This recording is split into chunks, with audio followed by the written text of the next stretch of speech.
Is there really any better sound in cooking than that? And any look than that? Or any bite than that? Man. But before all that starts, you gotta start here. Let's take those steaks the night before. We're gonna take some good coarse salt. I used coarse sea salt from Morton's and pour that right over top. You wanna be generous with it. I know this might look excessive, but if you go to any good steakhouse, they're heavy on the salt, and that's a key to this recipe.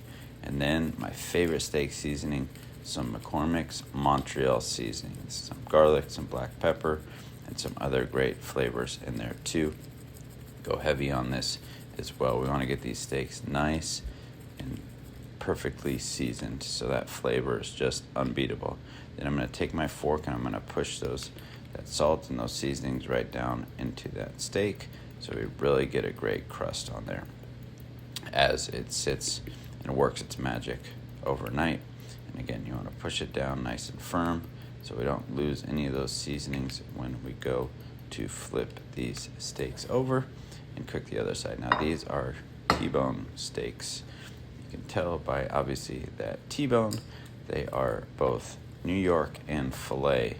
So you got New York cut on one side, then you got filet on the other.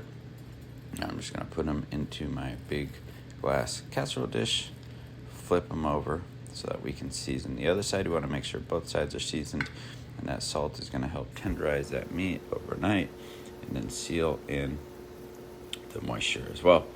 And I'm just gonna speed it up here so it doesn't take so long. Again, you wanna get it nice and seasoned. Both sides, every bite is going to be so phenomenal. It's going to have a little bit of a spice to it and just an unbeatable flavor characteristic that you and your loved ones are sure to totally enjoy.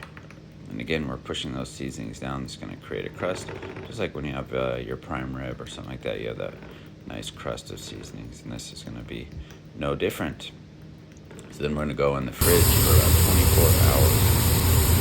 Start off, we got our cast iron on high, cast iron pan heater good over top, and then just go ahead and sear the side steak first. It's important to do the sides first.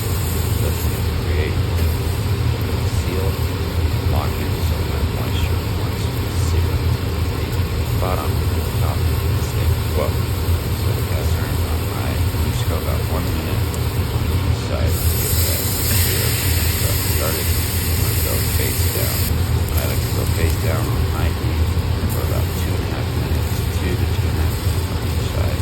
Get a nice and strong sear going there. As you can see, we got that sear, then you can push it down a little bit with the tar. Really test that steak with the iron.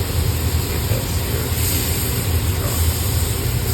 Then after that, almost get to the point you want it. Now on the T-bone, porterhouse that low, kind of gets away the sear, so it can make it just slightly uneven. So if you push down all over again, that'll help make that sear a little bit more even on your steak.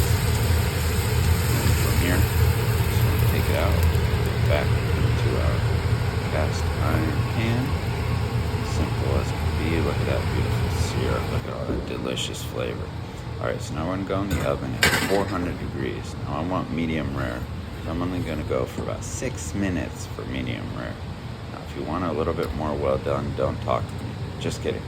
You can go about 8 to 10 minutes if you want medium or a little bit more well done.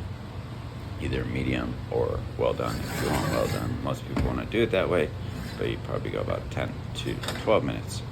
And then from here, it's been 6 minutes, so we're going to take it out, set it on Dad's fancy cooling rack, otherwise known as the stove. Can't afford a real cooling rack. We gotta pay for all the kids' stuff, so we use the stove instead. Just kidding. All right, so from here, let's take a cut and see how we are looking. Now it's cooled a little bit. We let it sit for about 15 minutes to really lock in those juices, cool off a little bit. Look at that, perfect medium rare. Dad nailed it, of course, like dads always do, right? I'm one happy dad. This is my favorite cut of steak in the world, done just the way I like it.